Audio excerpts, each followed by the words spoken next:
Assalamu alaikum wa rahmatullah. Bismillah wa alhamdulillah wa salatu wa salam ala rasulillahi amma ba'd. Toujours avec les entités pures et les entités impures. On avait évoqué parmi les entités pures tout ce qui est vivant, tout être vivant, humain ou animal.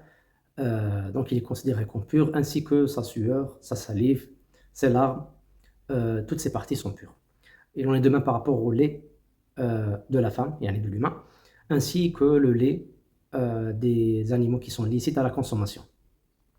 Ça va exclure le lait de l'animal qui est illicite à la consommation, comme l'ânesse. Donc son lait est impur, interdit et impur. On a aussi parmi les entités pures le cadavre de l'humain. Le cadavre de l'humain. Yani, donc l'être humain, il est pur qu'il soit vivant ou bien mort. Quant au cadavre des animaux, alors là, quand on parle des animaux terrestres, donc on va exclure les animaux de mer, les animaux marins, car ils sont purs, qu'ils soient vivants ou bien morts. Par contre, pour les animaux terrestres, donc tout ce qui est le cadavre de ceux qui est licite à la consommation et rituellement sacrifié, il sera pur, comme la viande qu'on consomme. Par contre, le cadavre de l'animal qui est illicite à la consommation, tel que l'âne domestique ou bien le porc, certes son cadavre, il est impur. Et aussi, al-mayta. Et on entend par al-mayta, l'animal terrestre, même s'il est licite à la consommation, mais il n'est pas rituellement sacrifié. Il est mort sans être sacrifié de la manière rituelle qu'on connaît. Voilà. Donc ce cadavre sera impur. Voilà. Un autre petit détail, la partie amputée d'un animal. C'est quoi son jugement par rapport à la pureté? Elle aura le même jugement juridique que celui de son cadavre. Comme le prophète sallallahu alayhi wa sallam a dit, Ma ubina min hayyin fahuwa kamaytatihi. Ce qui a été amputé d'un animal vivant est comme son cadavre. Il a le même jugement juridique que son cadavre, que ce soit par rapport à la licéité de sa consommation ou bien sa pureté. Donc, une partie amputée d'un humain, elle est pure. Pourquoi? Parce que son cadavre est pur. Une partie amputée d'un animal marin, un bon gros poisson, etc., elle sera pure. Pourquoi? Parce que son cadavre, il est pur. Une partie amputée d'une gazelle, d'une chamelle, d'un mouton, etc., sera impure. Pourquoi? Parce que son cadavre est impur.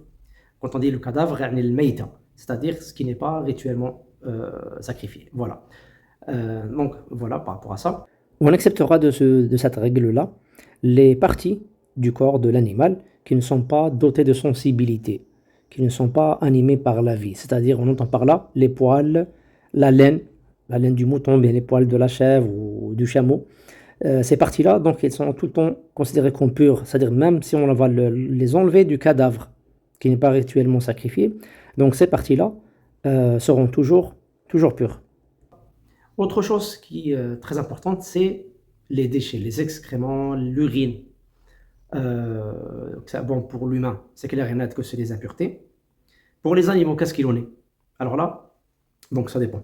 Si l'animal est licite à la consommation, ses excréments, ses déchets, son urine sont purs, tels que le mouton, la chèvre, la gazelle, le chameau, etc. D'accord? De même la poule, le coq, etc. Voilà. Ce genre d'animaux qui sont licites à la consommation. Donc, leurs déchets sont purs. Contrairement aux animaux qui sont illicites à la consommation, les animaux interdits à consommer, donc leurs excréments, leur urine sera considéré comme impur. Voilà. Pourquoi on a besoin de citer ça? Par exemple, un berger, quelqu'un qui a affaire aux animaux. Supposons qu'il est touché par quelques gouttes d'urine, par exemple, de l'animal en question, l'animal qu'il côtoie. Donc, pour savoir est-ce qu'il pourra prier ainsi ou pas. Est-ce que ce qu'il a touché, c'est une impureté, donc il faut absolument la nettoyer. Sinon, c'est pas impur. Donc, s'il s'agit d'un animal licite à la consommation, les moutons, les vaches, etc., tout ça, donc leurs déchets, leur urine sont licites à la consommation. Contrairement aux animaux qui sont illicites à la consommation. Voilà. Et en plus de ça aussi, on a besoin de connaître le jugement juridique de quelque chose qui peut peut nous toucher fréquemment, c'est le sang. Alors, في قول الله عز وجل قل لا أجد فيما أوحي إلي محرما على طاعم يطعمه إلا أن يكون ميتة أو دما مسفوحا أو لحم خنزير فإنه رجس. Ce verset donc parmi les choses qui sont illicites à la consommation, donc il y a al-mayta, l'animal qui est mort sans être rituellement sacrifié, al-mayta, le cadavre. Il y a aussi le porc, la viande du porc. Il y a aussi ad-dam al-masfouh, يعني le sang écoulé, c'est-à-dire le sang en grande quantité. هذا هو. Et dans le verset aussi, il cite que la cause de l'interdiction, c'est que c'est des choses impures. فإنه رجس. Voilà. Donc le verset cite clairement que ces choses-là sont considérées comme impures. Donc le sang en grande quantité de l'animal qu'on va abattre, donc il est impur. C'est pour ça que quand on va égorger l'animal, le mouton ou autre, donc on le fait vider du sang. On le fait vider du sang. En plus de ça, on sait que le sang, c'est la partie qui contient le plus de maladies, etc. Et si jamais il y a un virus, si jamais il y a des bactéries, des choses de ce genre-là, ça sera au niveau du sang. Donc on s'en débarrasse, on va vider l'animal du sang, qui est une impureté. D'accord. Autre chose en rapport avec ça, c'est que le restant, les traces de sang qui vont rester au niveau de l'animal, quand on va par exemple cuire de la viande, etc., dans la marmite, on peut voir qu'il y a des restes de sang au niveau de telle ou telle partie de la chair de l'animal. Ça, c'est quelque chose qui est toléré. C'est quelque chose qui est permis, etc., et qui est considéré comme pur. Il n'y a pas de souci. Donc, le dam al-masfouh, c'est le sang en grande quantité qui coule. Voilà. Ça, c'est le premier point. Le deuxième point, c'est qu'en est-il par rapport au sang humain? Alors, le sang de l'humain, donc là, la majorité des savants, pratiquement toutes les grandes écoles, c'est pas un consensus, mais c'est-à-dire la majorité des savants de la communauté, c'est qu'il est considéré comme impur. Sauf que ce qui est en petite quantité sera toléré. La petite quantité, donc le fuqaha, ils disent que c'est ce qui ne dépasse pas la superficie d'une pièce, une petite pièce de monnaie. Voilà, donc ça, si ça touche le vêtement, donc c'est quelque chose de toléré.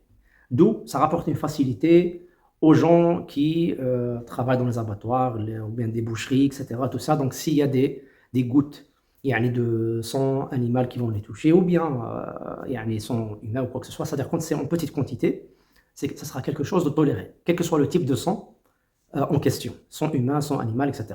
Voilà, donc ce qui est en petite quantité, ma'fouun anhu.